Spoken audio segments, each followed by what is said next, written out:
Lockdown में हजारों छोटी बड़ी मंडियों तक पहुंचाई गई आवश्यक वस्तुओं और फल सब्जियों की सप्लाई। पहली बार 17 बड़ी मंडियों में फल और सब्जियों को सुरक्षित रखने के लिए बन रहे हैं हजारों टन की क्षमता वाले कोल्ड स्टोरेज। कृषि कानूनों से सशंकित किसानों को मंडी विभाग के मुखिया का संदेश। बंद नहीं होंगी मंडियां आधुनिक सुविधाओं के साथ और उज्जवल होगा मंडियों का भविष्य। द इंडियन ओपिनियन के खास कार्यक्रम लोक सेवक में आपके दिल में उठने वाले हर सवाल का जवाब देंगे 1997 बैच के PCS topper Jitendra Pratap Singh. Jitendra Pratap Singh IAS में प्रोन्नत होने के बाद संभाल रहे हैं उत्तर प्रदेश के मंडी निदेशक के पद का दायित्व। नमस्कार, आप देख रहे हैं द इंडियन ओपिनियन। हमारे खास कार्यक्रम लोक सेवक में आज हमारे साथ मौजूद हैं उत्तर प्रदेश में मंडी विभाग के निदेशक जेपी सिंह साहब। सिंह साहब, स्वागत है आपका the Indian. Thank you Deepak ji, thank you. JP Singh साहब उस विभाग की जिम्मेदारी निभा रहे हैं, नेतृत्व कर रहे हैं जिस विभाग के कंधों पर किसानों के आर्थिक विकास की भी जिम्मेदारी है। मंडियों के माध्यम से किसानों को बाज़ार मिलता है, उनकी फसलें, उनके जो उत्पादन हैं उन्हें अच्छी कीमत मिलती है और इसका एक पूरा व्यापक नेटवर्क पूरे प्रदेश में मंडियों का होता है। और इस चर्चा को हम आगे बढ़ाएंगे। सबसे पहले हम जानना चाहेंगे सिंह साहब, आपका पारिवारिक जीवन, आप किस जनपद को बिलोंग करते हैं और शुरुआती शिक्षा दीक्षा आपकी कहाँ से हुई? मूलतः हम लोग फरुखाबाद जनपद के निवासी हैं और पिताजी चूँकि लखनऊ माइग्रेट कर गए थे काफ़ी पहले 60s में, तो मैं तो लखनऊ में पढ़ा लिखा और यहीं पर शिक्षा प्राप्त की मैंने। फिर मेरा सिलेक्शन पीसीएस में हुआ, लखनऊ यूनिवर्सिटी में पढ़ा। उससे पहले पॉलिटिकल साइंस में मैंने पीजी किया, उसके बाद पीसीएस में, उसके अलावा भारतीय सूचना सेवा में और डिप्टी एसपी में भी सिलेक्शन हुआ। फाइनली मैंने फिर पीसीएस सेवा का चयन किया राज्य में काम करने के अनुभव के आधार पर। तो इसलिए मैं 97 बैच में पीसीएस में आया और फिर 2013 बैच मुझे आईएएस का मिला है। 2019 में प्रोन्नति हुई आईएएस के पद पर काडर में, तब 2013 बैच मुझे आईएएस का मिला है। अच्छा, हम ये जानना चाहेंगे कि आपके माता पिता की पृष्ठभूमि क्या रही, घर में किस तरह का वातावरण था? क्योंकि किसी भी युवा के जीवन के कोई भी जब छात्र के रूप में आगे बढ़ता है और उसके जीवन की जब दिशा और दशा तय होती है तो वहाँ पर परिवार का नेतृत्व, परिवार का मार्गदर्शन भी महत्वपूर्ण भूमिका रखता है। बिल्कुल। एक मध्यम वर्गीय परिवार, या मैं कहूँ निम्न मध्यम वर्गीय परिवार से मैं आता हूँ और हम लोग 5 भाई बहन हैं। पिताजी रेलवेज़ में क्लरिकल पोस्ट पे थे और उनका विज़न बहुत क्लियर था कि लड़कियों को भी और लड़कों को भी पढ़ाना है और अच्छे से करना है। इसी का फ़ायदा मुझे मिला। जो मेरी सिस्टर दोनों बड़ी हैं, एक सिस्टर डॉक्टर हैं, दूसरी एडिशनल ट्रांसपोर्ट कमिश्नर उत्तरांचल से भी रिटायर हुई हैं। बड़े भाई वो भी पीसीएस सेवा में हैं, रूरल डेवलपमेंट के माध्यम से। मैं इसमें हूँ और एक भाई जो है वो राव आईएएस में दिल्ली में कंटेंट हेड है, रिसर्च एंड इनोवेशन विंग में। तो हम लोग 5 भाई बहन हैं। पर पिताजी का विज़न, पिताजी के त्याग और माताजी और पिताजी की प्रेरणा से हम लोग लखनऊ में पढ़े लिखे और हम लोगों ने उनके जो आदर्श भी थे उसको अपनाया, परिश्रम किया। और इस व्यवस्था की सबसे बड़ी खूबी ये है कि अगर शिक्षा आपकी सही है, यदि आपकी लगन सही है, तो फिर कोई सीमाएं आपको नहीं रोकती हैं। तो मैं समझता हूँ कि लखनऊ में तो मैं साइकिल से चलाते चलाते अब उन बड़ी शासकीय गाड़ियों तक पहुंचा हूं, तो परिश्रम से और माता पिता के आशीर्वाद से पहुंचा हूं।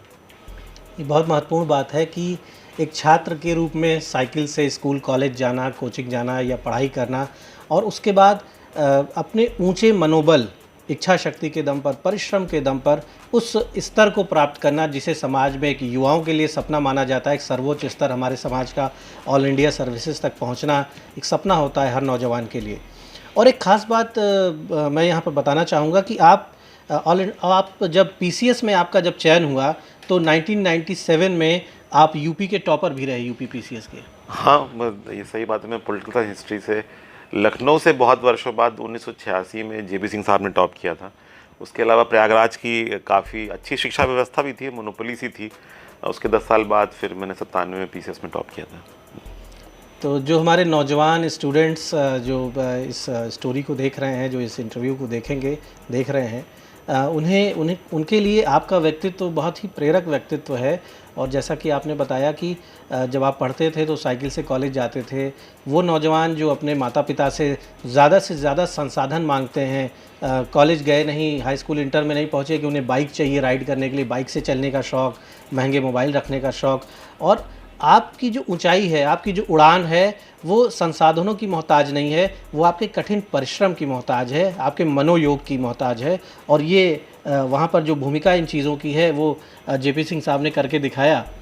सिंह साहब, जब आप पीसीएस सर्विसेज में आए, हालांकि बड़ा रोचक रहा आपका, आप डिप्टी एसपी भी रहे, कई सेवाएं, कई जगह आपको मतलब नौकरियों की कोई कमी नहीं रही है, कहा जा सकता है कि जब आप कंपटिशनर थे तो आपने बहुत सारे दरवाजे अपनी मेधा से खोले।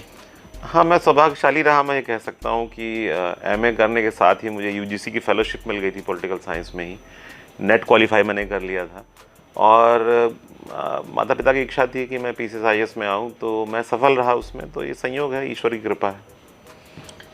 अच्छा, स्टेट सर्विसेज में जब आप आए तो मुख्य तौर पर कितने जनपदों में आपने अभी तक सेवाएं दी हैं, और किस तरह का अनुभव रहा स्टेट सर्विसेज को? आपने किस तरह का पाया जो आपने सोचा था, जो सपने थे नौजवान के तौर पर, अधिकारी बनने के बाद किस तरह का एक दृश्य आपको अभी तक दिखाई पड़ा? क्या अनुभव रहा?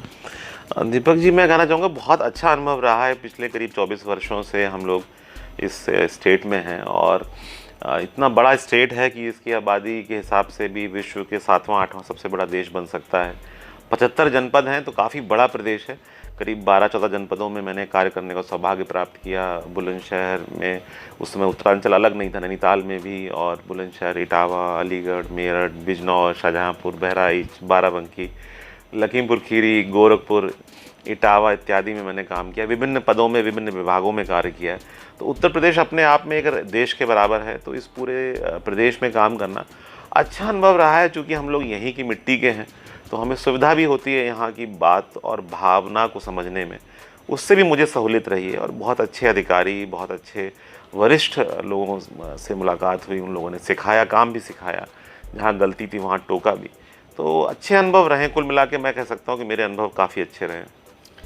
अच्छा, कई बार ये सुनने में आता है कि जब कोई अफसर नया नया सेवा में आता है तो बड़ा जोश रहता है, सिस्टम को बदलना, लोगों के लिए, जनता के लिए खूब बेहतर काम करना, अच्छी डिलीवरी देने का एक मन में उत्साह रहता है। जी जी। लेकिन ये भी बहुत से अनुभवी अफसर कहते हैं कि ये जो तंत्र है हमारा, और ये तंत्र, जैसा कि आपने बताया, उत्तर प्रदेश बहुत बड़ा राज्य है, और जब आप एक अधिकारी के तौर पर, एक लोक सेवक के तौर पे कोई पद धारण करते हैं, किसी कुर्सी पे बैठते हैं, तो वहाँ नियमों को लागू करने का दायित्व रहता है।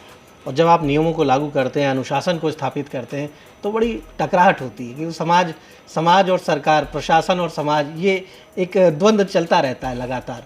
तो उसमें कई लोग, कई अधिकारी, कहा जाता है कि वो अपना मनोबल खो देते हैं, वो संकल्प उनका, वो दृढ़ इच्छा शक्ति जो शुरुआत में होती है वो धीरे धीरे क्षीण पड़ जाती है और फिर सब उसी दिशा में चलने लगते हैं जी। तो ये ऐसे कुछ कड़वे अनुभव भी कभी सेवा में आए, जब लगा कि, या फिर अंदर से जब प्रतिकार किया हो आपने? नहीं, मुझे लगता है कि शुरुआत में अधिक जोश होना स्वाभाविक है। आपकी आयु कम होती है तो ऐसा लगता है सब कुछ बदल सकते हैं, और काफ़ी चीज़ों में ये अनुभव रहा कि आप बदल भी सकते हैं। ये बात सही है कि कानूनों की एक दायरा है, उसमें हमें काम करना है। और मेरा अपना व्यक्तिगत अनुभव ये है कि अगर कानूनों का दायरा समझ के आप सभी के साथ एक जैसा कानून के अनुसार कार्य करते हैं तो कभी दिक्कत नहीं आती है। विभिन्न शासन उत्तर प्रदेश सरकार में रहे हैं और सभी के साथ हमने काम किया है, और सभी के साथ लगभग अच्छा अनुभव रहा है। सभी के साथ में महत्व के या कम महत्व के पदों पर कार्य किया है। तो अगर ये आपका स्टैंड क्लियर होता है, यदि आपके ऑफिसर्स को, पब्लिक को, इवन जनप्रतिनिधियों को ये स्टैंड क्लियर रहता है कि अमुक अधिकारी जब कोई निर्णय लेंगे तो वो सभी के साथ नियमों के हिसाब से लेंगे, किसी की शक्ल देखकर या किसी का मौका देखकर निर्णय बदल नहीं जाएंगे, तो दिक्कत नहीं आती है। उत्तर प्रदेश के बारे में कोई कुछ भी कहे, मेरा अनुभव ये है कि यदि आप कंसिस्टेंट हैं नियमों को मानने में, यदि आपके नीतियों में कोई विभिन्नता ऐसी नहीं है कि आप किसी को कुछ बताएं, किसी को कुछ बताएं, तो दिक्कत नहीं आती है। तो मैं सौभाग्यशाली कहूँगा अपने आप को कि मुझे तो अच्छे अनुभव रहे हैं, और मेरा ये रहा है कि जो कानून का दायरा हमें दिया गया है वो सोच समझ के बनाया गया है। उसमें कहीं परिवर्तन समय के साथ धीरे धीरे होते ही होते हैं, और अगर हम अपना व्यवहार अच्छा रखें, अगर हम कानून की समझ रखें सीधी, और सबके साथ अच्छा व्यवहार करें, समान व्यवहार करें, कुछ भावनात्मक जुड़ाव भी रखें पब्लिक के साथ, फील्ड के साथ, तो कोई दिक्कत नहीं आती है। बहुत अच्छी बात आपने कही कि निष्पक्षता और समभाव के साथ। जी बिल्कुल। और जो हमारी व्यवस्था की मंशा है, हमारे संविधान की मंशा है, हमारे सरकार की जो मंशा है, वो लोक सेवकों के लिए वही एक मार्गदर्शक है, और वही उसी लाइन लेंथ पर अगर लोक सेवक काम करते हैं तो कहीं इस तरह की दिक्कतें नहीं आती होंगी, और कई बार आती हैं तो उसका सामना अपनी तरीके से करते हैं। हाँ बिल्कुल, लोक सेवक के रूप में ऐसी कोई समस्या नहीं, ट्रांसफर्स वगैरह कभी कभी होते हैं, परंतु वो तो पार्ट है, परंतु इतने भी नहीं हुए जिससे मैं कहूँगी साहब। ये प्रश्न मैंने इसलिए किया कि आज बहुत से युवाओं से जब आप भी बात करते होंगे, हम भी बात करते हैं, तो युवाओं में सरकारी सेवाओं को लेकर कुछ युवाओं में ऐसी नकारात्मकता देखने को मिलती है कि साहब मैं गवर्नमेंट जॉब में नहीं जाऊंगा, वहाँ बड़ा प्रेशर है, बड़ी दिक्कतें हैं, मैं तो एमएनसीज में जाऊंगा, मैं वहाँ जाऊंगा और एक कंफर्टेबल लाइफ जीना। और सरकारी नौकरियों में ये कहा जाता है कि साहब पॉलिटिकल इंटरफेरेंस बहुत ज़्यादा है, नेताओं की सुननी पड़ती है, सही गलत कार्य करने पड़ते हैं। तो युवाओं का एक वर्ग है ऐसा जो कहीं ना कहीं विरत हो रहा है। वो आईएएस आईपीएस या स्टेट सर्विसेज के प्रति भी जो आकर्षण बहुत ज़्यादा हुआ करता था, हालांकि बहुत कम नहीं है, अभी भी आकर्षण सर्वाधिक है, लेकिन युवाओं का एक सेक्शन है हमारे समाज में जो प्राइवेट सेक्टर्स को बेहतर मानता है।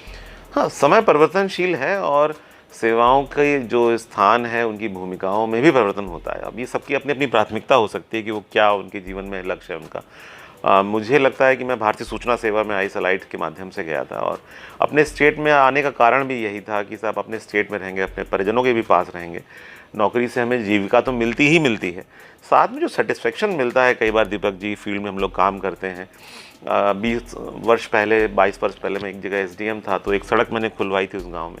तो एक सज्जन मिलने आए मंडी के ऑफिस में, उन्होंने कहा कि साहब ने मुझे पहचाना, मैंने कहा नहीं पहचाना। तो वो डीसीबी के चेयरमैन है बुलंदशहर में से, अनिल शर्मा जी। तो उन्होंने कहा साहब मैं उस समय गाँव का प्रधान था, वो सड़क हमारी कई दशकों से नहीं खुली थी, लेकिन आपने वो पूरा दिन बैठ के उस सड़क को खुलवाया था। तो वो जो सेटिस्फेक्शन है कि 20 वर्ष बाद भी कोई याद रख रहा है, अच्छे में याद रख रहा है, तो उस सेटिस्फेक्शन को किसी एमएनसी की सैलरी से आप नहीं तोल सकते। जब आप लोग कोरोना के लिए काम करते हैं, जैसे मंडियाँ सारी कोरोना में खुली रही, 100% खुली रही, जब सब लोग डर रहे थे, हम लोग भी इंसान हैं, और मंडी में 2 व्यक्तियों की जो हमारे कर्मठ कर्मचारी थे उनका देहांत भी हुआ कोरोना के संक्रमण से, लेकिन हमारे हज़ारों कर्मचारियों ने अपनी जान पर लगकर भी और पूरे 23 करोड़ प्रदेश को कार्य किया। तो जो ये सेटिस्फेक्शन मिलता है जब हम 23 करोड़ लोगों के लिए काम करते हैं, जब हम 23 करोड़ में से काफ़ी लोग ऐसे हैं जिन्हें हमें ज़्यादा आवश्यकता है, जो हम सरकारी सेवाओं पर ज़्यादा निर्भर हैं, तो मुझे लगता है कि उस सेटिस्फेक्शन की बराबरी किसी अन्य सुविधा से या पैसे से या किसी एमएनसी के आकर्षण से तो नहीं की जा सकती। बहुत अच्छी बात आपने कही, और युवाओं को ध्यान देना चाहिए इस विषय पर कि आप अपने व्यक्तित्व को कितना सार्थक कर पाते हैं। सिर्फ अपने जीवन को सुखमय बना लेना, सिर्फ ढेर सारा पैसा कमा लेना, यही सफलता की परिभाषा नहीं है। सफलता की परिभाषा वो है जहां आपका जीवन समाज के लिए सार्थक हो सके, देश के लिए, जहां पर आप पले बढ़े, जहां पर आपको आगे बढ़ने का अवसर मिला, उस समाज को, उस सोसाइटी को आपने क्या वापस दिया, समाज के हित में आपने क्या किया। और लोक सेवकों के पास अपार संभावनाएं होती हैं समाज के हित में बहुत से कार्य करने की, और इसीलिए हमारे संविधान में महत्वपूर्ण भूमिका लोक सेवकों की बताई गई है। सिंह साहब, मंडी के आप निदेशक हैं, और जैसा कि आपने बताया कि एक बहुत बुरा दौर जो पूरे विश्व ने देखा कोविड संकट का, और अभी भी उसकी छाया बनी हुई है, तो ऐसी स्थिति में एक ऐसा समय भी था, कई दिनों तक सड़कों पे सन्नाटा हो गया था, ट्रकें भी नहीं दिख रही थी हाईवेज़ पर, और उस स्थिति में भी बहुत अच्छी बात अभी निकल कर आई कि सारी गतिविधियां बंद हो जाएं, लेकिन भोजन प्रदान हो लोगों को, इसमें मंडी का जो नेटवर्क है जी, प्रदेश भर में जो मंडियां हैं, मंडियों के माध्यम से आवश्यक वस्तुएं छोटी दुकानों को पहुंचती हैं, वहां से फिर ग्राहकों को पहुंचती हैं। तो मुझे लगता है कि इतना एक विषम चुनौती का वो दौर था जी। तो वहाँ पर किस तरह से आपकी टीम ने इस पूरे संकट को थामने का काम किया? इसमें मैं कहना चाहूँगा, वास्तव में ये पिछला 1 वर्ष, आज हम लोग बैठे हैं मार्च महीने में ही, और मार्च में लॉकडाउन स्टार्ट हुआ था। माननीय मुख्यमंत्री जी की प्रेरणा से जो टीम 11 बनी थी, 11 टीमें बनी थी, और उन टीमों में कंस्टिट्यूएंट मेंबर थे। तो जो फूड वाली टीम है उसमें मैं भी मेंबर हूँ, माननीय मुख्यमंत्री जी की टीम में भी। तो हम लोग का मुख्य लक्ष्य ये था कि फूड सप्लाई कहीं बाधित ना हो जाए इस भयंकर लॉकडाउन में भी, कि बिल्कुल मूवमेंट रेस्ट्रिक्टेड था। सभी विभागों ने बहुत अच्छा काम किया, स्वास्थ्य ने या पुलिस ने या प्रशासन के हमारे अधिकारियों ने, डिस्ट्रिक्ट मजिस्ट्रेट ने, एसडीएम्स ने। लेकिन मंडी के ऊपर जिम्मेदारी ये थी कि हर व्यक्ति को भोजन चाहिए, चाहे स्वस्थ हो चाहे अस्वस्थ, सभी को भोजन चाहिए।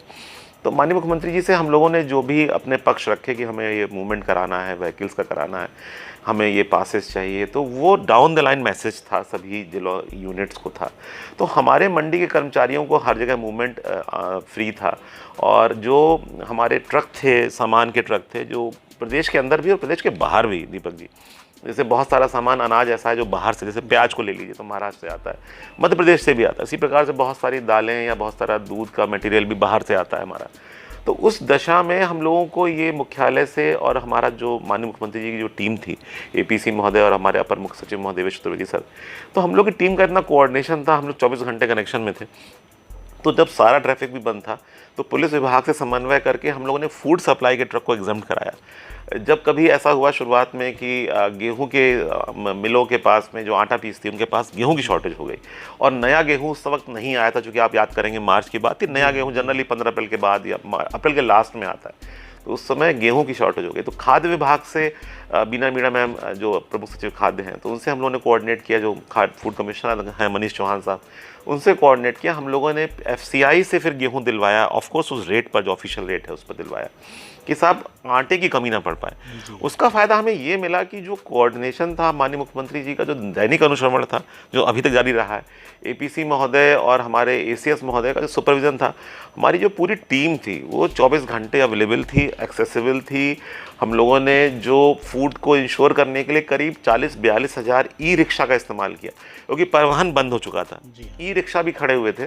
तो ये सुझाव आया हमारे अधिकारियों की तरफ से कि साहब इनको इस्तेमाल किया जा सकता है, तो उनको हम लोगों ने मंडी में आने दिया और वो लोग वहाँ से मतलब सब्जियाँ या आलू टमाटर लेकर जगह जगह गए। कई लोगों ने अपने छोटे छोटे माइक के प्रोग्राम बनवा लिए पूरे लखनऊ में और पूरे प्रदेश में। इसकी विशेष सराहना हुई कि मंडियों का जो कोऑर्डिनेशन था ई रिक्शा के माध्यम से, उससे पूरे प्रदेश को फूड सप्लाई मिल सका।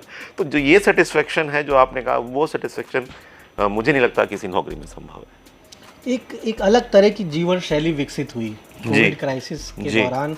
वो जो काली छाया थी, मनुष्य ईश्वर की सर्वश्रेष्ठ कृति मानव इसीलिए कहा जाता है कि वो विषम परिस्थितियों में भी अपने विकास के मार्ग तलाश लेता है। और भारत की प्रशासनिक व्यवस्था में भारत जैसे घनी आबादी के देश में, जो कि दुनिया में सर्वाधिक घनी आबादी हमारे देश में है, कम दायरे में, कम स्थान पर, कम क्षेत्रफल में सर्वाधिक लोग भारत में रहते हैं, और उत्तर प्रदेश तो वैसे भी सबसे घनी आबादी वाला प्रदेश है। तो आपको वहाँ पर संक्रमण से लोगों को बचाते हुए उनकी आवश्यकताओं की पूर्ति करना एक बहुत बड़ी चुनौती थी, और हमारे प्रशासन ने उसका सफलतापूर्वक उस चुनौती का सामना किया। और जैसा कि आपने बताया कि मिलों में आटा ख़त्म हो रहा था, यानी आटा जो है, रोटी, एक रोटी की कीमत, एक रोटी का महत्व कोई भी व्यक्ति समझ सकता है।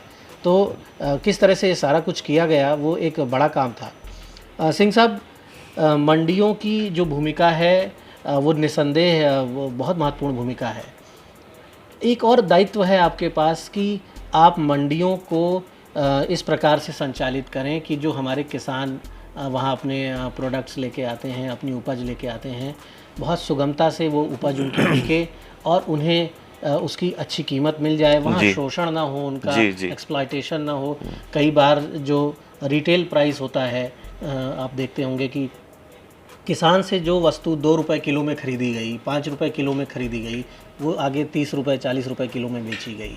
तो बड़ा मार्जिन जो बीच का है, वो ब्रोकर्स या व्यापारी या कुछ भी, उनको कोई भी शब्द से उनको संबोधित करें, वो ले जाते हैं। और जो अथक परिश्रम, कई महीने, कुछ फसलें ऐसी होती हैं कुछ महीनों में तैयार होती हैं, कई फसलें लंबा अंतराल लेती हैं। तो हमारे देश का जो अन्नदाता है, उत्तर प्रदेश का जो अन्नदाता है, उसके चेहरे पर मुस्कान लाने में आपके विभाग की और नेतृत्वकर्ता के तौर पर आपकी बड़ी भूमिका है। जी बिल्कुल, मैं इसमें दीपक जी कहना चाहूँगा, जैसे मंडियों की में का मुख्य उद्देश्य यही कि किसान को उसकी उपज का सही दाम मिले। आपने कहा कि हो सकता है कि थोक में वो 5 रुपये किलो बिक रही हो और बाद में 25 रुपये किलो हमको मिले। उसके भी रीज़न्स ये होते हैं कि जैसे 5 रुपये किलो में, मान लीजिए फरुखाबाद में आलू के लिए फेमस है, या और सारे फिरोज़ाबाद फेमस है, फ़र्रुखाबाद का आलू आपको लखनऊ में मान लीजिए खाना, चूँकि लखनऊ में आलू उतना नहीं पैदा होता है, तो फ़र्रुखाबाद से यहाँ आने की कॉस्ट जुड़ेगी। या अगर वो कच्ची सब्जी है, जैसे आलू जैसी सब्जी है, टमाटर है या अन्य सब्जियाँ हैं, तो उसमें कुछ ख़राब भी होगा, चूँकि ट्रांसपोर्टेशन में ख़राब होगा, उसमें समय लगेगा, उसमें भी ट्रांसपोर्ट के साधन खर्च होंगे। तो जो उपज जहाँ की है उसके निकटतम अगर उसका उपभोग होगा तो वो वास्तव में बाज़ार में बहुत महंगी नहीं होगी।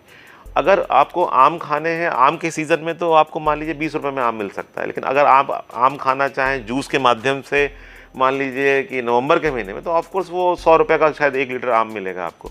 तो जो ये वैल्यू चेन है उसमें अगर ट्रांसपोर्ट हुआ है, या बेमौसम यदि आपको खाने को कोई चीज़ मिल रही है, या आपके घर से वो 500 किलोमीटर दूर पैदा होती है और आपको आप तक पहुंच रही है, तो ज़रूर उसमें दाम बढ़ जाते हैं। उस प्रकार से किसान थोक में ऑफ कोर्स सामान लेके आते हैं, और हमारा उद्देश्य होता है कि बाज़ार की जो इन्फॉर्मेशन है वो अच्छी से अच्छी हो।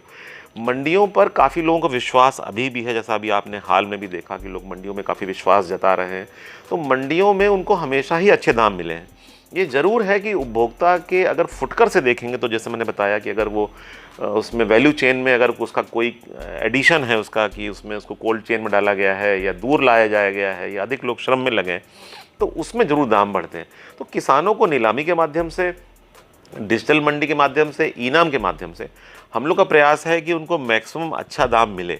और अगर किसान मांग के हिसाब से उपजाना शुरू करें, दो तरह से आप खेती हो सकती है कि साहब हमने गेहूं बो दिया और अब गेहूं हमें बाजार में बेचना है। एक ये अगर हम देखें कि दाल अगर हमारे प्रदेश में कम हो रही है तो दाल हम बोलें, या सब्जियां ऑर्गेनिक की मांग आजकल है, तो ऑर्गेनिक की सब्जी, वही आलू अगर ऑर्गेनिक के नाम पे आपका 40 रुपये किलो बिक सकता है, वही आपको मेन सामान्य आलू के रूप में, यूरिया वाले आलू के रूप में वो 10 रुपये किलो बिक रहा है।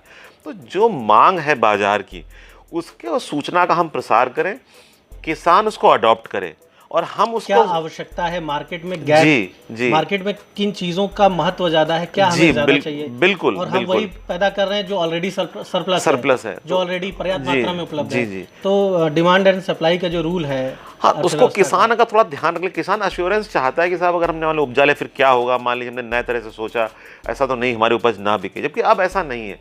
टेक्नोलॉजी के प्रसार में हर चीज़ की मांग कहाँ कितनी है एक मोबाइल पर अवेलेबल है। तो मुझे लगता है कि किसान भाई अगर इसमें मार्केट की डिमांड क्या है उसके हिसाब से अपनी उपज में थोड़ा एडजस्टमेंट कर लें, कौन सी चीज़ किस तरह की चाहिए, किस मौसम में चाहिए।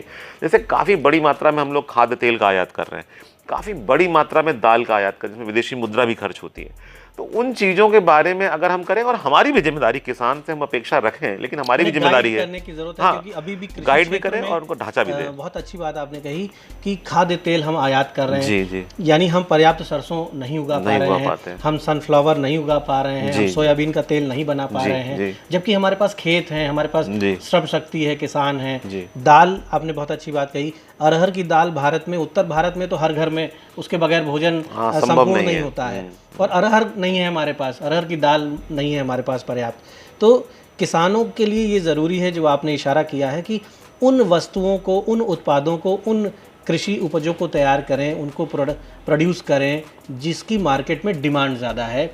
और अब आजकल डिजिटल युग है, ये सारी सूचनाएं आप अपने गांव में इंटरनेट के ज़रिए, अखबार के ज़रिए और जागरूक लोगों के संपर्क में रह के, अधिकारियों कर्मचारियों के संपर्क में रह के आप जान सकते हैं। एक आपने बात अभी उठाई कोल्ड चेन, जो वस्तुएं महंगी बिक रही हैं या फल महंगे बिक रहे हैं क्योंकि उन्हें प्रोक्योरमेंट कॉस्ट उनकी आ रही है, उन्हें सुरक्षित रखना है, फिर आगे बाज़ार में लाना है। कोल्ड चेन को लेकर हमारा देश बहुत पीछे है अभी भी। हम जो कृषि उपज तैयार करते हैं, दुनिया के शीर्ष 3-4 देशों में हम उपज तो कर लेते हैं, दुनिया के टॉप 3 कंट्रीज़ में कई चीज़ें हम पैदा कर रहे हैं, लेकिन हम दुनिया के टॉप 5 व्यापारी नहीं बन पा रहे हैं कृषि के क्षेत्र में। यानी हमारा जो उत्पादन है वो तो बहुत है, उस उत्पादन को सहेजना, उसे सही तरीके से सहेज के रखना, सही समय पर सही मार्केट या सही उपभोक्ता के पास पहुंचाने में हम विफल हैं। जी, इसमें किसानों ने देखिए काफ़ी रिस्पॉन्स दिया है, और उन्होंने फसल काफ़ी उपजाई है, हरित क्रांति की वजह से, शासन की नीतियों की वजह से उनको सिंचाई की सुविधाएं मिली, तो उत्पादन बढ़ा ली। परंतु एक कमी बीच में कहीं रह गई कि साहब किसानों ने जो उत्पाद किया, मान लीजिए उन्होंने भिंडी उगाई, और वो भिंडी अगर मंडी में आई और उसको टेम्परेचर सही नहीं मिला, वो 12 घंटे पड़ी रही धूप में, और अगर मान लीजिए कि उसको बिकने में समय लग रहा है, उस बीच में वो धूप में पड़ी हुई है खुले चबूतरे पे जहाँ गेहूं बिखरता है, उसको अगर वहाँ पर आप भिंडी को बिखेरेंगे तो भिंडी एक मुलायम कमोडिटी, उसके रोए होते हैं, आपने देखा होगा फ्रेश भिंडी को कभी अनुभव किया, अगर फ्रेश आपने कभी लौकी देखी हो तो उसके अलग रोए होते हैं, उसका एक अलग रोमांच होता है उसको क्योंकि ये सब खाने जैविक पदार्थ हैं, जैविक पदार्थ ये हैं। सब मतलब यस, एक जीवित पदार्थ, आपने जीवित सही पदार्थ। कहा कि एक तरह से जीवित पदार्थ हैं, तो उसमें हम लोग की मंडी में सुविधाओं की कुछ कमी रही है। इस गैप को वर्तमान शासन ने लिया है। अभी हम लोगों ने RKVY के अंतर्गत, राष्ट्रीय कृषि विकास योजना के अंतर्गत भारत सरकार को परियोजना भेजी और जो स्टेट की कमेटी उसने हमें अप्रूव किया है, तो करीब हम लोग 7,000 टन की राइपनिंग और कोल्ड चैम्बर की फैसिलिटी क्रिएट कर रहे हैं। टमाटर है, फल हैं, सब्जियां हैं, तो अगर ट्रांजिशन में उनको टेम्परेचर मिल जाए सही, या उनको अगले दिन बिक पाना है अगर, तो उनको 24 घंटे के लिए कोल्ड रूम की फैसिलिटी मिल जाए तो उसकी क्वालिटी बेहतर रहेगी। अगर क्वालिटी बेहतर रहेगी तो उपभोक्ता उसका ज़्यादा अच्छा दाम देंगे। अगर भिंडी कुम्हला जाएगी तो फिर उसका वो दाम नहीं मिल सकता है। और अगर मंडियों में हमने इसको स्टोरेज दिया जहाँ पे उपज आ रही है तो किसानों को बेहतर दाम मिलेगा। तो किसानों ने हमें काफ़ी साथ दिया है। अब हमें ढांचा देना है कि उनकी उपज की क्वालिटी अच्छी रहे और उपभोक्ता को अच्छा अनुभव मिले, तो उपभोक्ता ज़्यादा पैसे देने को तैयार है। ये बहुत महत्वपूर्ण बात आपने की है और ये जो है ये मूल तत्व है, ये वो विषय है, ये वो मोड़ है जहाँ पर आके जब आप खड़े होंगे तो आप समझेंगे कि भारत का किसान गरीब क्यों है। वो खेती करने में कमज़ोर नहीं है, दुनिया के किसी भी देश के मुकाबले वो अच्छी खेती कर रहा है, उसने सीखा है, नई चीज़ों को अडॉप्ट किया है और सरकार की बातों को फॉलो किया है। लेकिन हमारा तंत्र उसे अभी वो नेटवर्क हमारा तंत्र नहीं दे पाया है, वो सुविधाएँ नहीं दे पाया है और अब गवर्नमेंट इस पर गंभीरता से काम कर रही है। लगभग कितना हम स्टोरेज कैपेसिटी मेंटेन करने वाले हैं फलों और सब्जियों को सुरक्षित रखने के लिए, और लगभग ऐसी कितनी मंडियां होंगी जहां पर कोल्ड चेन मेंटेन करने के लिए हम उन्हें व्हीकल्स प्रोवाइड कराएं कि खेतों से ही सुगम तरीके से वहां से जब फसल तोड़ी जाए तो उसे प्रॉपरली उसे रखा जाए कोल्ड चेन में, उसके बाद फिर स्टोरेज में रखा जाए और फिर कस्टमर तक पहुँचने की जो यात्रा है उस फसल की, उस प्रोडक्ट की जो यात्रा है, जो कमर्शियल ट्रैवलिंग उसे करनी है ताकि वो अच्छी कीमत में बिके। तो ये जो सारा आप करने वाले हैं, जो हमारे मुख्यमंत्री जी गंभीर हैं, मैं चाहूँगा कि किसानों को बताएं कि उत्तर प्रदेश के लगभग कितने जिले इसमें सक्षम होने वाले हैं। इसमें हम लोग 27 मंडियों को आधुनिकीकरण की योजना माननीय मुख्यमंत्री जी की घोषणा में सम्मिलित है। उसमें 17 ऐसी मंडियां हैं जहां पे फल सब्जियों का कारोबार अधिक है, जैसे कानपुर को ले लेते हैं, या गोरखपुर है, या बनारस है, या प्रयागराज है। इन जनपदों में काफ़ी कारोबार है। तो इन जनपदों में हम प्राथमिकता पे 17 जगहों पर अभी कुल 6,800 टन की तो हम लोग सिर्फ कोल्ड चैम्बर की फैसिलिटी क्रिएट कर रहे हैं। मंडियों में पहले इस पर ध्यान नहीं दिया गया था, परंतु अब हम लोग ध्यान दे रहे हैं। दूसरा, राइपनिंग चैम्बर इंपॉर्टेंट हमारे लिए है, क्योंकि अगर केला है या पपीता है या अन्य जो फल हमारे पकते हैं, आम भी, तो उसके लिए अगर टेम्परेचर अच्छा मिले और उनको प्रॉपर सेफ्टी से अगर वो पकाया जाए, बजाय इसके कि वो कार्बाइड से या वैसे पकाया जाए, उसके क्रम में हम लोग इन 17 मंडियों में भी राइपनिंग चैम्बर अलग से लगा रहे हैं। तो करीब 7,000-7,500 टन कैपेसिटी क्रिएट हो जाएगी इसी वर्ष के अंत तक, दिसंबर तक, जिसमें कि हम लोग मंडियों में कोल्ड चैम्बर और राइपनिंग चैम्बर किसानों को दे पाएंगे और काफ़ी मतलब न्यूनतम दामों पे उनको देंगे। जो हमारा जो उसका ऑपरेशन कॉस्ट होगी सिर्फ उतनी लेंगे। किसान लेके आए, उसको एश्योरेंस रहे कि हम मंडी पहुंच गए तो हमारा आज ही बिकेगा। अगर बिकने में कमी है या मांग उस दिन कम है तो वो प्रतीक्षा कर सकता है और वो औने पौने दाम पे ना बेचे, ये हमारे लिए बड़ा होगा। और उपभोक्ता को जितना अच्छा सामान पहुँचेगा, उपभोक्ता हमेशा उससे अच्छा दाम देने को तैयार रहता है। तो ये हमारी योजना है। इस समय ये जो बात आपने कही है, इस समय जो टमाटर आ रहा है जी, आप देखें कि जी, बेस्ट क्वालिटी का टमाटर तो आ रहा है इस समय, जी जी, लेकिन वो फुटकर बाज़ार में 10 रुपये किलो बिक रहा है और किसान के खेत से 2-3 रुपये किलो बिक रहा है। जी, फिर वो चल के बाज़ार में आ रहा है 10 रुपये किलो लगभग बिक रहा है। और जो आप करने जा रहे हैं, जो सरकार करने जा रही है, उससे निसंदेह कम से कम वो जो जनपद हैं, शायद 17 जनपद आपने बताए, वो जनपद जो है वहाँ पर अगर हम उस टमाटर को 3 दिन होल्ड कर दें, 4 दिन होल्ड करने की क्षमता हमारे पास है, तो 4 दिन बाद हम उसकी अच्छी कीमत लेंगे। हमें ये प्रेशर नहीं होगा कि इसे हमें 24 घंटे के अंदर बेच देना है जी, क्योंकि जो नाजुक सब्जियां हैं, जो फल हैं, जैसा कि आपने अभी बताया, वो उन्हें ज़्यादा देर रखने में वो ख़राब हो जाते हैं जी। तो ये किसानों की आय बढ़ाने के लिए एक ये मील का पत्थर होगा, ये जो प्लान है, ये जो प्रयास है। सिंह साहब, इसके अलावा मैं चाहूँगा कि आप हमारे दर्शकों को बताएं कि किस तरह से किसानों को अपलिफ्ट करने में मंडी विभाग अपनी भूमिका निभा रहा है। बिल्कुल, मंडी 1964 से अधिनियम है प्रदेश में, करीब 56-57 साल हो गए। मंडियों का व्यापक ढांचा है पूरे प्रदेश में। 220 प्रधान मंडी स्थल हैं, 96 उप मंडी स्थल बने हुए हैं, विशिष्ट मंडियां हैं। अभी मलिहाबाद में हमारी आम मंडी तैयार हो गई। अगले सीज़न में आप आम जो है, अभी सीज़न आने वाला है, इसमें आम का कारोबार मलिहाबाद की आम मंडी में होगा। तो इस सरकार ने अभी पूरा परियोजना हमारी पूर्ण कराई है। मैं चाहूँगा कि उसको आप देखें, मलिहाबाद में अच्छी मंडी बनी है काफ़ी। इसी प्रकार से हम लोग का लक्ष्य ये है कि किसानों को फास्टेस्ट मंडी तक आने की सुविधा मिले। करीब 20,000 किलोमीटर की सड़कें मंडी की बनाई हुई हैं विभिन्न वर्षों में, जिसको कि वर्तमान शासन की प्राथमिकता में सब गड्ढा मुक्त किया गया। जो सड़क में जहाँ गड्ढे थे, कई वर्षों से जिनमें गड्ढा मुक्त अभियान नहीं चला था, अन्य योजनाओं में हम लोगों ने धनराशि खर्च की थी। उसकी तुलना में वर्तमान शासन में हम लोगों ने गड्ढा मुक्तिकरण योजना में करीब 1200 करोड़ रुपए खर्च किए हैं मंडी ने अपने साधनों से, और उन सड़कों को गड्ढा मुक्त कराया है। तो इसके अलावा जो कल्याणकारी योजनाएं हम लोग की हैं, जो कल्याण दुर्घटना योजना है, हमारी छात्रवृत्ति की योजना है, उपहार योजना है। अभी ट्रैक्टर्स का वितरण माननीय मुख्यमंत्री जी के कर कमलों से विधान भवन के सामने अभी हुआ था, किसान दिवस पे 23 दिसंबर को हुआ था। तो ये किसान के साथ मंडियाँ हैं। मंडियों के साथ साथ जो प्राइवेट का सेक्टर का ढांचा है वो धीरे धीरे विकसित हो जाएगा।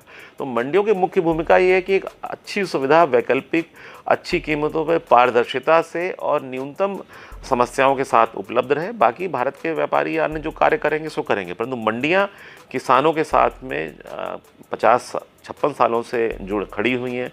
किसानों को भरोसा भी है उसमें, और हम सब लगे हुए हैं कि वहाँ आधुनिकताएँ आए, सुविधाएं विकसित हों, अच्छा अनुभव हो, पेयजल मिले, आरओ का पानी पीने को मिले, प्रकाश मिले मंडियों में, और उनको अच्छी सुविधाएं मिले। इस सब चीज़ों में हम लोग लगे हुए हैं। इसी क्रम में ईनाम के जो 125 मंडियाँ जुड़ी हुई थी, उसके अलावा पूरे प्रदेश में उत्तर प्रदेश उन अग्रणी राज्यों में भी आ गया है 1 मार्च से भी, जिसमें कि हम लोगों ने जो डिजिटल व्यापार किया। जब व्यापारी जैसे गेट पास काटते, उसमें समस्या आती थी कि सब हाथ से काट रहे हैं, मंडी का स्टाफ इशू करने में देर कर रहा है, रात में हो नहीं पा रहा है, तो वो सब ऑनलाइन जनरेट हो रहा है। या हमारा जो कर जो है वो प्रॉपर इकट्ठा हो सकेगा, ना हमारे स्टाफ कुछ उसमें कर सकेंगे, ना व्यापारी उसमें कुछ दाएं बाएं कर सकेंगे। तो हमारा लक्ष्य यही है कि जो हमारा सुविधाएं बढ़े, किसानों का आना बढ़े। छोटे किसानों के हिसाब से हमें प्लान करना है, क्योंकि यूपी में छोटे किसान थोड़े ज़्यादा हैं तुलनात्मक रूप से, और उनको जो हमारा ढांचा ग्रामीण लेवल पे AMH है, हम हार्टपैट योजना चला रहे हैं। अभी 53 जगह हम लोग हार्टपैट योजना के अंतर्गत, जहाँ लोकल मार्केट लगता था, जहाँ पे लोग ज़मीन पर रख के बेचते थे आलू टमाटर वगैरह सड़क के किनारे, ऐसा 53 जगहों पर हम लोग हार्टपैट बना रहे हैं। उसमें 35 जगह पूरे भी हो गए परियोजनाएं, और अभी इसमें हम लोग अगले 1-2 महीनों में सब जगह पूरी हो जाएगी, ताकि वहाँ शेड मिले। जो गांव का व्यापार है, जो परंपरागत रूप से शायद 50 वर्षों से 100 वर्षों से जहाँ पर हफ्ते में 1 दिन 2 दिन कारोबार होता, तो हार्टपैट योजना हम लोगों ने चलाई है। वहाँ पर लोग आएंगे और उनको अलग से कोई शुल्क भी नहीं देना, कोई मंडी शुल्क भी वहाँ पर नहीं है। तो मंडी का उद्देश्य ये है कि जो आय हमारी है वो किसानों के लिए, और कृषि विपणन को ढांचे को व्यवस्थित करने के लिए, सुगम करने के लिए, सुलभ करने के लिए उसको हम लोग करें। और उस पर मंडी परिषद, माननीय मुख्यमंत्री जी हमारे अध्यक्ष हैं मंडी परिषद के, उनके नेतृत्व में, उनकी प्राथमिकताओं के अनुसार और उनकी जो मार्गदर्शन में हम लोग इस कार्य में लगे हुए हैं। जो आपने अभी बताया कि 17 जनपदों को जी आप वो क्षमता देने वाले हैं कि वहाँ पर जो उत्पाद, फल, सब्जियाँ, वो लंबे समय तक उन्हें हम सुरक्षित रख पाएंगे, और उनकी जो वैल्यू है वो प्रोडक्ट वैल्यू उनकी बनी रहेगी, क्षरित नहीं होगी। उत्तर प्रदेश, जैसा कि अभी आपने शुरुआत में बताया और सभी जानते हैं कि बहुत बड़ा एक दुनिया का 6वां 7वां देश हो सकता है आबादी के मामले में। जी। हर जिला, हमारा हर जनपद पर्याप्त जनसंख्या रखता है। हमारा हर जनपद एक बड़ा मार्केट है। जी बिल्कुल। और हर जनपद में इतनी खपत है सब्जियों की, जी बहुत बिल्कुल। तो मेरे मन में ये विचार आया कि ये जो 17 जनपदों का जो दायरा है, इसको बढ़ाया जाए, इसको बिल्कुल सभी 75 जनपदों को हम वो सक्षमता प्रदान करें कि वहाँ कोई ऐसा जिला उत्तर प्रदेश का नहीं है जो 10 लाख से कम जिसकी आबादी हो। जी। और 1 मिलियन आबादी, 1 मिलियन की मार्केट, अगर आपके पास मोर देन 1 मिलियन मार्केट, कई जनपदों में तो 4 मिलियन, 5 मिलियन, 50 लाख से ऊपर की आबादी। बिल्कुल, प्रयागराज, कानपुर काफ़ी बड़े जनपद हैं। यस। तो उन जनपदों को भी इसमें शामिल करें, ताकि वहाँ भी सब्जियाँ, वहाँ के किसानों की जो उपज है, जो फल सब्जियाँ हैं, वो भी ना खराब हो। जी बिल्कुल। मैं इसमें अश्योर करना चाहूँगा, जैसे ढांचा जो आपने कहा, सभी जनपद इंपॉर्टेंट है, कुछ बड़े कुछ छोटे अलग बात है। तो हमारा लक्ष्य यही कि 75 जनपदों में हम ऐसी सुविधाएं दे पाएँ। फेज वाइज करें। यस, प्रथम चरण में हमने 17 में किया है, और इसमें जो भी अनुभव होंगे इसको हम लोग अडॉप्ट करते हुए और जो इम्प्रूवमेंट होना हम वो भी कर पाएंगे। तो जो सबसे बड़े हमने वो पहले ले लिए पहले चरण में, परंतु हमारी योजना बिल्कुल क्लियर कट है और हम लोगों ने अभी IIM लखनऊ से नॉलेज पार्टनर के रूप में उनसे अलायंस कर रहे हैं हम लोग। हमारे संचालक मंडल ने अभी पास किया फरवरी में प्रस्ताव। IIM लखनऊ हमारे एक विश्व स्तर का अच्छा संस्थान है और एग्री बिजनेस डिपार्टमेंट उसका अग्रणी डिपार्टमेंट है, भारत में 2 या 3 जगहों पर ही है। तो उनके से भी हम परामर्श लेंगे कि साहब आखिर हम इन सुविधाओं को, मार्केट को कैसे इम्प्रूवमेंट करें, कैसे फास्ट करें, कैसे क्वालिटी का सामान लाएं। और जो किसान है, जो परिश्रम करता है, जो जेठ की दोपहरी में तप कर और पूस की रात में जग कर जो काम करता है, तो वो उसको हम बेहतर क्या अनुभव दे सकते हैं, तो उसके लिए हम लोग लगे हुए हैं। तो पिछले 4 वर्षों में दीपक जी बहुत सारे मंडियों में काम हुए हैं, मंडियों की आय में बढ़ोतरी हुई। उसके अलावा भी हम लोगों ने हर समय किसानों के साथ हम खड़े हुए हैं और किसानों का भी बड़ा विश्वास हम लोगों पे है। इसके लिए हमारा ये बड़े संतोष की बात है।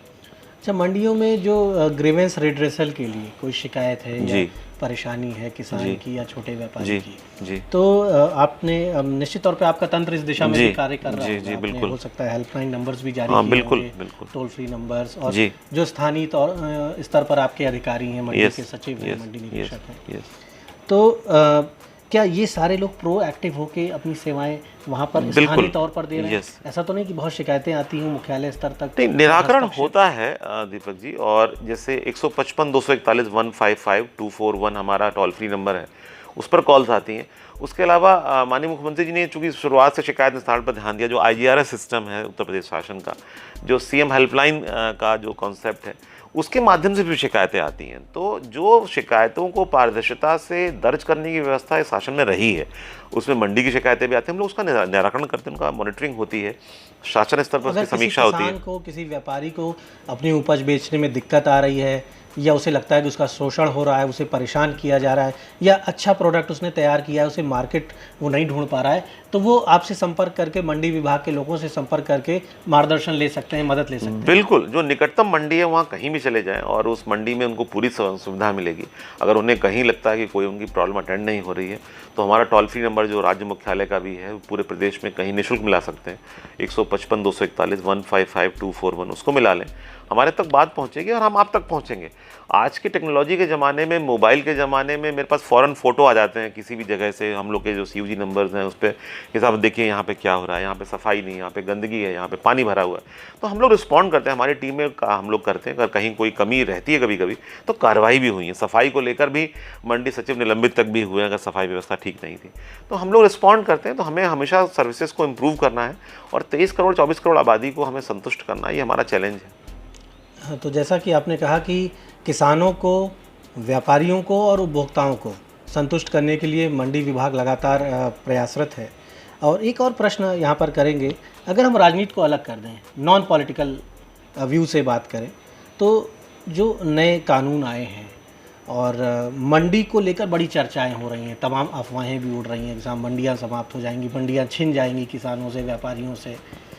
आप बतौर निदेशक उन कानूनों का आपने भी अध्ययन किया होगा, ऑल इंडिया सर्विसेज के आप अधिकारी हैं, तो कोई भी नई व्यवस्था आती है तो सभी उससे जुड़ते हैं। आपकी अपनी टिप्पणी क्या है और एक ऑफिशियल आपका अपना क्या स्टेटमेंट है इस दिशा में कि ये जो कानून आए हैं और हमारी संसद ने पारित कर दिया है, तो ये आधिकारिक रूप से कानून बन चुके हैं, हम सब इससे जुड़ चुके हैं, ये कानून किस तरह का प्रभाव डालेंगे मंडी पर, किसानों के जीवन पर या व्यापारियों के जीवन पर? ये मैं अपनी मंडियों के सापेक्ष टिप्पणी कर सकता हूँ कि प्रदेश की सभी मंडियाँ संचालित हैं, करीब 1 वर्ष हो रहा है, तो इसमें कोई मंडी हमारी बंद कहीं नहीं हुई है। मंडियों में व्यापार का जो वॉल्यूम है वो अलग अलग मंडियों में अलग अलग हो सकता है। कुछ मंडियाँ बहुत व्यस्त रहती हैं, कुछ मंडियाँ तुलनात्मक रूप से कम व्यस्त रहती हैं, लेकिन मंडियों के ढांचे को हम लोग चलाए रखने के लिए राज्य उत्पादन मंडी परिषद पूरी तरह से सक्षम है। मैं बताना चाहूँगा कि 2021-22 के लिए हमारा 3043 करोड़ रुपए का बजट था और हम लोग 850 करोड़ रुपए और लगाने जा रहे हैं मंडियों को और डेवलप करने के लिए। मैंने कहा हार्टपैड की योजना है, कोल्ड रूम की योजना है। तो जो मंडियों का ढांचा उत्तर प्रदेश में है वो काफ़ी मजबूत है। हमारी जो आमदनी गत वर्ष थी, जो वर्षांत में 31 मार्च 2020 को आप कह सकते हैं, वो करीब 2000 करोड़ रुपए थी 1987-97 के बीच में। तो 2000 करोड़ रुपए आमदनी हमारी थी। हमारे जो कमिटेड एक्सपेंडिचर्स हैं, जो वेतन पे, सफाई पे, सुरक्षा पे, इन सब चीज़ों पर, वो 500-550 करोड़ है। तो हम लोग अपने खर्चे से काफ़ी अधिक पैसा पहले भी कमा रहे थे और सुविधाएं दे रहे थे। तो मैं ये एश्योर कर सकता हूँ कि उत्तर प्रदेश में मंडियाँ पूरी तरह से स्थिर हैं। हमारे कर्मचारियों को कोई समस्या नहीं है। हमने 800 करोड़ रुपए अलग से कॉर्पस फंड क्रिएट किया है SBI में कि वेतन वगैरह का कोई इशू अगले 10 साल भी ना आए। तो हम लोग स्थिर हैं, शासन का हमें पूरा सपोर्ट है। जो कानूनों के विषय में जो विधायिका ने पास किया है या माननीय न्यायपालिका उसमें जो निर्णय करेगी वो सर्वोच्च है, उसके विषय में मैं अलग से टिप्पणी क्या करूँ। लेकिन उत्तर प्रदेश की मंडियाँ मजबूत हैं, स्थिर हैं और मैं अश्योर कर सकता हूं कि उत्तर प्रदेश की मंडियों का भविष्य उज्ज्वल है। बल्कि हमारे सुविधाओं में आप और वृद्धि देखेंगे। एक हम चाहेंगे कि किसानों को अब अनुभव और अच्छा हो। प्राइवेट सेक्टर में इन्वेस्टमेंट होगा, कैसे होगा, कहाँ होगा, वो उनको तय करना है, परंतु राज्य सरकार के अधीन में जो मंडी बोर्ड के अधीन में मंडियां हैं उनका भविष्य जो है पूरी तरह से स्थिर है। हमारे कर्मचारियों का भविष्य स्थिर है और जैसे भविष्य उज्ज्वल है, ये भी हम कह सकते हैं। यस, उज्ज्वल है। जैसे कोरोना काल में हम लोगों ने संचालन किया और उस काल को हमने चैलेंज के रूप में लिया और शासकीय सभी विभागों ने अच्छा काम किया। हम मंडी ने जो सरल भाषा में ये जानना चाहें कि ये कानून जो है ये कहीं भी मंडियों को बंद नहीं करने वाले हैं। नहीं, उसमें ऐसा कोई प्रावधान मंडी को बंद करने का तो है ही नहीं। तमाम रूमर्स हैं, अफवाहें हैं। तो ये जो कानून है, इन कानूनों से मंडियां क्या बंद हो जाएंगी? इन कानूनों से क्या मंडियां बहुत कमज़ोर हो जाएंगी? क्या वहाँ किसान को उपज बेचने का कोई अवसर नहीं मिलेगा? ये सारी जो शंकाएं हैं, इनका समाधान आपके द्वारा हो तो निश्चित तौर पर एक उपयोगी संदेश। प्रदेश में, मैं उत्तर प्रदेश के हिसाब से जो मंडियों को हम लोग संचालित कर रहे हैं, और आप धान और गेहूं की सीज़न में, धान की सीज़न में आप लोगों ने देखा होगा, गेहूं की सीज़न में भी आप देखेंगे कि मंडियां पूरी तरह से भरी चल रही हैं। कुछ जगहों पे जहां व्यापार कम था, हो सकता है वहां कम रहा हो व्यापार अभी भी, लेकिन जो मंडियां हमारी संचालित हो रही, कोई मंडी हमारी कहीं बंद नहीं हो रही है।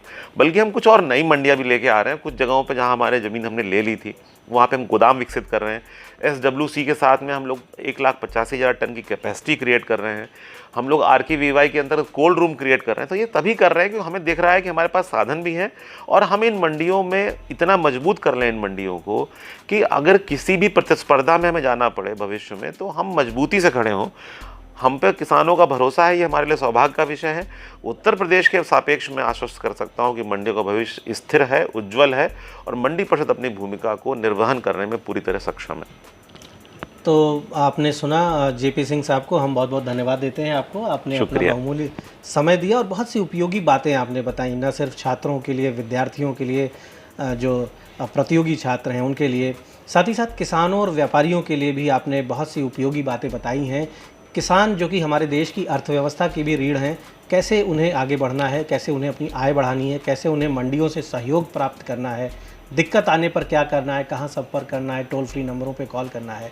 और एक जो बड़ा इस समय विषय चल रहा है, जो शंका के बादल कहीं ना कहीं वो भी आगे बढ़ रहे हैं, तो उसका भी आपने एक निराकरण किया है कि कोई शंका नहीं है, मंडियाँ चलती रहेंगी। नए कृषि कानूनों के संदर्भ में भी उत्तर प्रदेश की सभी मंडियाँ चलते रहेंगी, आगे बढ़ेंगी, सुविधाओं में और वृद्धि की जा रही है, कोल्ड चेन भी दी जा रही है। जो आज़ादी के बाद अब तक जो कोल्ड चेन विकसित नहीं हो रही थी, जिस वजह से आपके फल और सब्जियां खराब हो रही थी, वो सुविधाएं भी दी जाएंगी और मंडियों का भविष्य उज्ज्वल है। मंडियों को विकास की लंबी यात्रा आगे भी करनी है।